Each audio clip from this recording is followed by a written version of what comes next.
Olá, bom dia pessoal! E aí, só alegria? Quem fala é o professor Lucas Gama, da disciplina de Física, e vamos dar continuidade aos nossos estudos no segundo ano. Pessoal, no livro 1, nós terminamos a parte de dilatação térmica dos sólidos, e hoje nós trabalharemos um pouco sobre a dilatação térmica dos líquidos. Para facilitar o nosso estudo online, eu produzi o slide a partir do material de vocês do COC. Então, a minha orientação é que, ao assistir essa videoaula, vocês estejam com o livro aberto e vai grifando as partes principais, assim como eu durante a aula. Nós estamos no módulo 34, setor 2, página de 142 a 144. Pessoal, nós já vimos o que é dilatação térmica.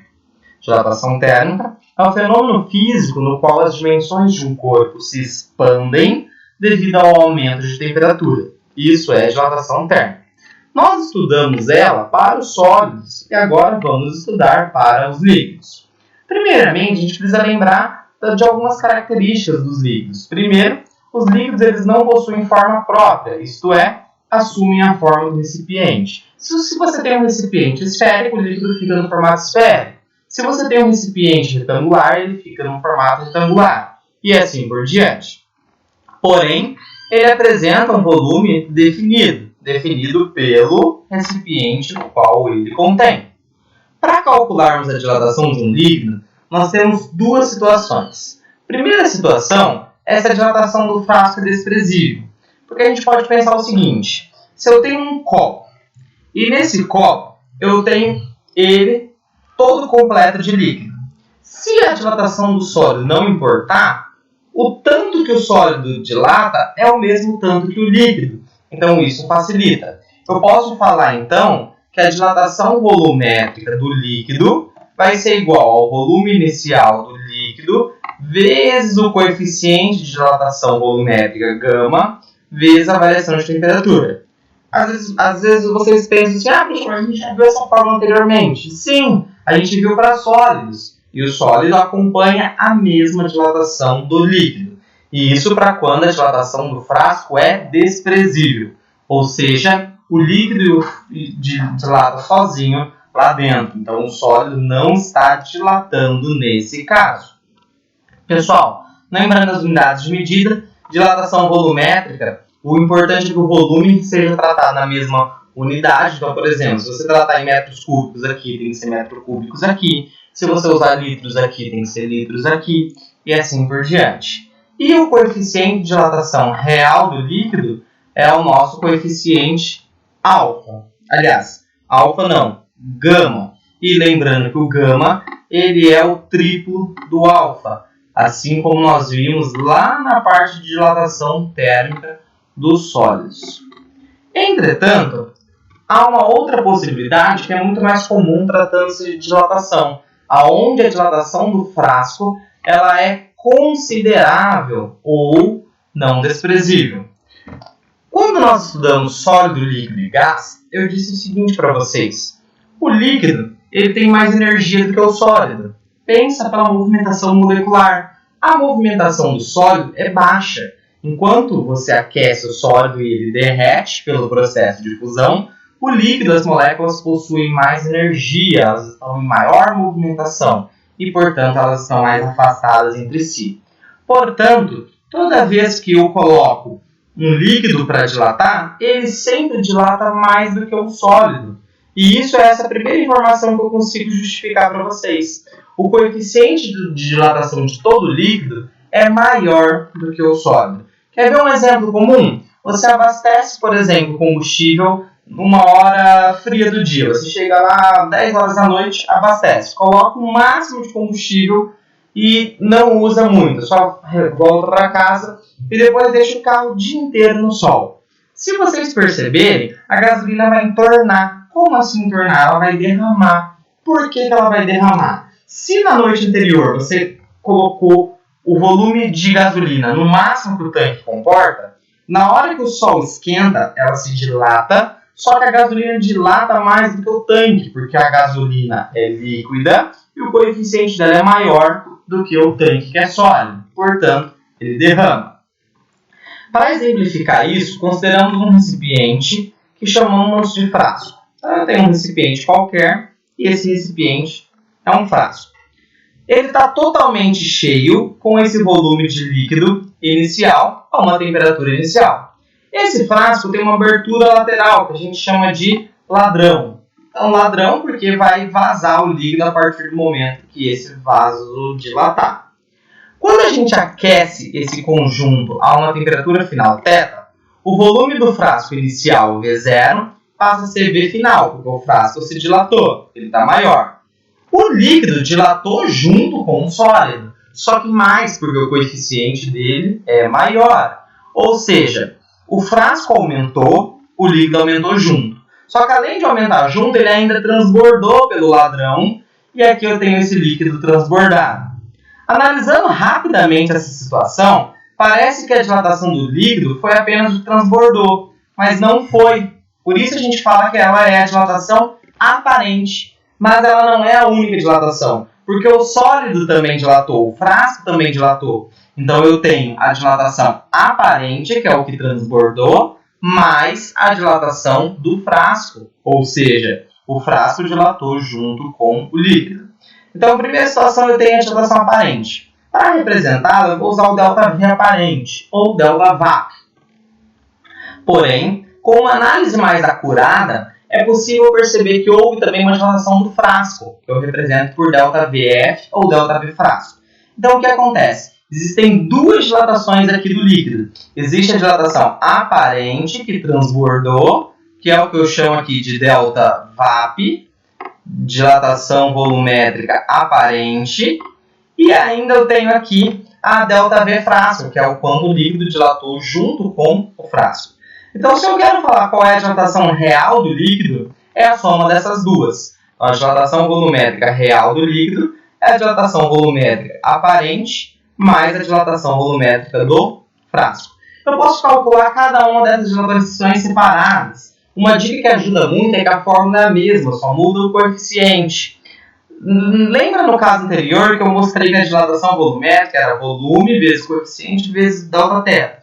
Essa fórmula é a mesma, só muda que para cada dilatação em específico eu tenho um coeficiente específico. Por exemplo, quando eu quero calcular a variação de volume real, se eu tenho ΔV real, eu tenho o coeficiente de dilatação volumétrica real. O resto é o mesmo, volume inicial, variação de temperatura é a mesma coisa. Agora, a variação ΔVAP. Se eu tenho ΔVAP, eu tenho o coeficiente aparente, porque é a dilatação volumétrica aparente. O resto da fórmula é a mesma, o volume inicial, variação de temperatura. Se eu quero calcular a variação de volume de líquido no frasco, eu tenho o ΔV frasco e o coeficiente do frasco. Volume inicial e temperatura são sempre o mesmo. Se eu substituir essas três equações nessa primeira, ficaria volume inicial vezes coeficiente vezes ΔT. Volume inicial vezes coeficiente vezes ΔT. Mais volume inicial vezes coeficiente vezes ΔT. Percebe que em todos os termos eu tenho volume inicial, então eu posso cortar. Volume inicial, volume inicial, volume inicial. Todos eles eu tenho variação de temperatura. Posso cortar. Variação de temperatura, variação de temperatura, variação de temperatura. Então eu posso simplificar falando para vocês que o coeficiente de dilatação real é igual ao coeficiente de dilatação aparente mais o coeficiente de dilatação do frasco. E aqui é importante que tenha uma curiosidade bem legal. Ó. Veja porque não se deve encher o tanque de combustível até a boca. Então, quando você vai no posto de combustível, o frentista ele propõe o seguinte: você quer que abastece até a boca ou até quando a bomba travar? Então, quando a bomba trava, é o volume recomendável pelo fabricante. Mas ainda assim, cabe um pouco mais no tanque, justamente porque a engenharia mecânica previu que haja dilatação. Se você falar para ele colocar depois do que a bomba travou, o que vai acontecer? Você vai colocar no espaço onde não deveria, causando aquele fenômeno que eu disse para vocês da gasolina entornar. E isso acaba gerando muito problema no carro, porque a gasolina vai onde não deve, acaba ocorrendo entupimento e assim por diante. Outra dica interessante e valiosíssima dessa aula, gente, a física é bacana. Pessoal, quando você abastece, você paga por quê? Você paga pelo volume de combustível. seja ele álcool, diesel, gasolina e assim por diante. Ou seja, se você paga por volume, a dilatação interfere muito no processo de abastecimento. Qual é o melhor horário para você abastecer? À noite, quando a temperatura é menor do que durante o dia. Vamos supor, se você tem 1 litro de gasolina. 1 litro de gasolina na dilatação pode dar um pouco mais, pode dar 1 litro e 100, 1 litro e 200. E você paga por volume, não por massa. Então você vai pagar mais durante o dia do que durante a noite, que às vezes 1 litro pode ter 900 ml. Então por isso que é muito bacana a gente estudar física, a gente consegue ter melhor qualidade de vida e estar ciente do conteúdo que envolve no nosso dia a dia. Pessoal, próximo conteúdo é a dilatação anômala da água. Gente, dilatação nós já sabemos, expansão do corpo quando ocorre variação de temperatura.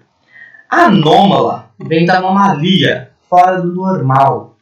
Professor, como assim fora do normal? Qual é o normal de dilatação? O normal de dilatação é aumentar a temperatura e aumentar o volume. Então, quando eu falo que a dilatação da água é anômala, significa que quando diminui a temperatura, aumenta o volume. Isso é uma anomalia. Ó.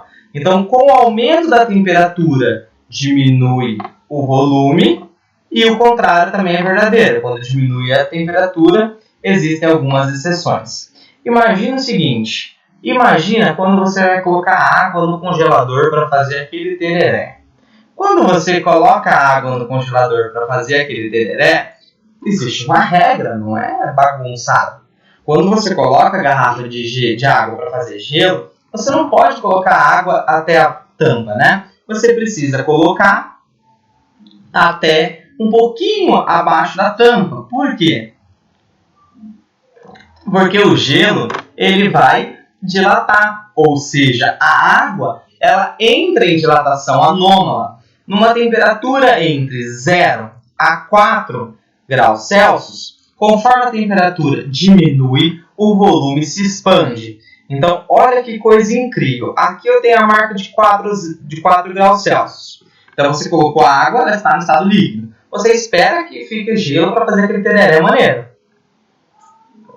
Quando você faz isso, a água ela vai resfriando de 4 a 0, a temperatura diminui. Só que como a dilatação é anômala, o volume aumenta. Olha que incrível. O volume que era de 10 mil litros a 4 graus Celsius, quando diminui para 0 graus Celsius, aumenta para 10.002. Então, nota-se que se a gente diminui a temperatura de 10 mil litros de 4 para 0 graus Celsius, o volume vai aumentar em 1,5 litro. Por isso que a garrafa de gelo estoura e você perde o gelo do tereré. Então, deixa sempre aquele espaço prevendo que haja a dilatação. E isso é importante, que a natureza ela garante que haja vida aonde o inverno é muito rigoroso. Então, quando a temperatura fica muito tempo abaixo de 0 graus, isso poderia causar o congelamento de rios e lagos, matando toda a vida aquática. Felizmente, isso não ocorre por conta do comportamento anômalo da água. Então, às vezes, por mais que o lago está congelado aqui em cima, a 0 graus Celsius, embaixo está 1, 2, 3, 4, tornando a temperatura um pouco mais propícia para a existência de vida marinha. Pessoal, estou à disposição de vocês para todas as dúvidas. Vou deixar algumas atividades para vocês realizarem. Estou com saudades. Foi bonito, foi intenso, foi verdadeiro, mas sincero. Tchau!